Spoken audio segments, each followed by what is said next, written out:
Good morning. It's a continuation class of interrupt execution. In the last session, we discussed about saving the data of program counter, registers, flags, etc. So the task of saving and restoring information can be done automatically by the processor or by program instructions. Most modern processors save only the minimum amount of information needed to maintain the integrity of program execution. This is because the process of saving and restoring registers involve memory transfers that increase total execution time and hence represent execution overhead. Saving registers also increases the delay between the time an interrupt request is received and start of execution of the interrupt service routine. This delay is known as interrupt latency.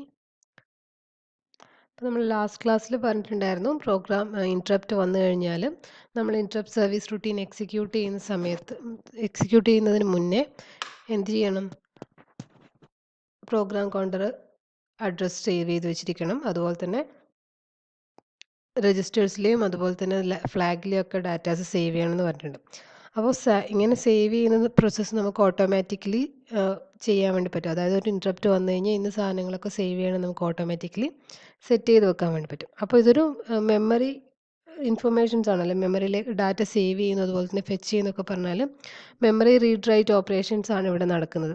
അപ്പോൾ അതിന് time എടുക്കും. അതായത് നമ്മളൊരു operation perform ചെയ്യുന്ന സമയത്ത് time എടുക്കും. അപ്പോൾ ഓരോ പ്രാവശ്യം ഇൻട്രപ്റ്റ് വരുമ്പോഴും നമ്മൾ ഈ ടൈം അങ്ങോട്ടും ഇങ്ങോട്ടും സ്റ്റോർ ചെയ്യാനും റിട്രീവ് ചെയ്യാനൊക്കെ നമുക്ക് ടൈം കുറേ എടുക്കുന്നുണ്ടാവും. അപ്പോൾ ഇങ്ങനെ ഒരു ഇൻട്രപ്റ്റ് വന്നിട്ട് അതിനെ സർവീസ് ചെയ്യുന്നതിന് മുമ്പേ ആണ് നമ്മൾ എന്ത് ചെയ്യുന്നത്, ഈ ആക്ടിവിറ്റീസൊക്കെ ചെയ്യുന്നത്. അപ്പോൾ ഇൻട്രപ്റ്റ് വന്നിട്ട് അതിന് സർവീസ് ചെയ്യുന്നതിന് മുമ്പേ ഇത്രയും ടൈം ഡിലേ ഉണ്ടാവുന്നുണ്ട്. ആ ഡാറ്റാസൊക്കെ സേവ് ചെയ്യുന്ന സമയത്ത് ഉണ്ടാകുന്ന ഒരു ഡിലേ.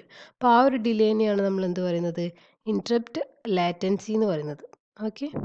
അപ്പോൾ in order to reduce the interrupt latency most processors save only minimal amount of information.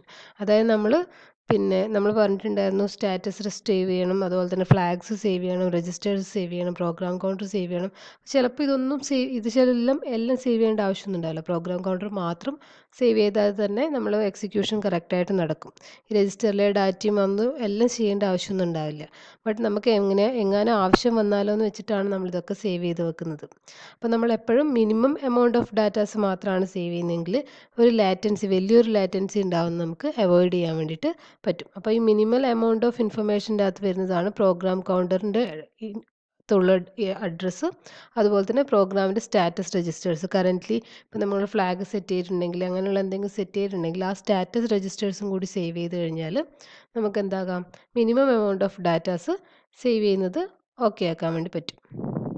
Any additional information that must be saved explicitly by the program instructions at the beginning of the interrupt service routine. അപ്പം ഇനി എന്തെങ്കിലും additional informations save ചെയ്യണമെങ്കിൽ അത് explicit ആയിട്ട് നമ്മൾ programme ചെയ്ത് പറഞ്ഞു കൊടുക്കുക, എന്തെങ്കിലും ഇൻസ്ട്രക്ഷൻസ് കൊടുക്കുക. അപ്പോൾ ഇൻട്രപ്റ്റ് സർവീസ് ബിഗിൻ ചെയ്യുന്ന സമയത്ത് എന്ത് ചെയ്യാം, നമുക്ക് എക്സ്പ്ലിസിറ്റ് എന്തെങ്കിലും ഇൻസ്ട്രക്ഷൻസ് കൊടുത്തിട്ട് നമുക്ക് ഫർദർ എന്തെങ്കിലും ഡാറ്റാസ് സേവ് ചെയ്യണമെങ്കിൽ സേവ് ചെയ്യിക്കാൻ വേണ്ടി പറ്റും.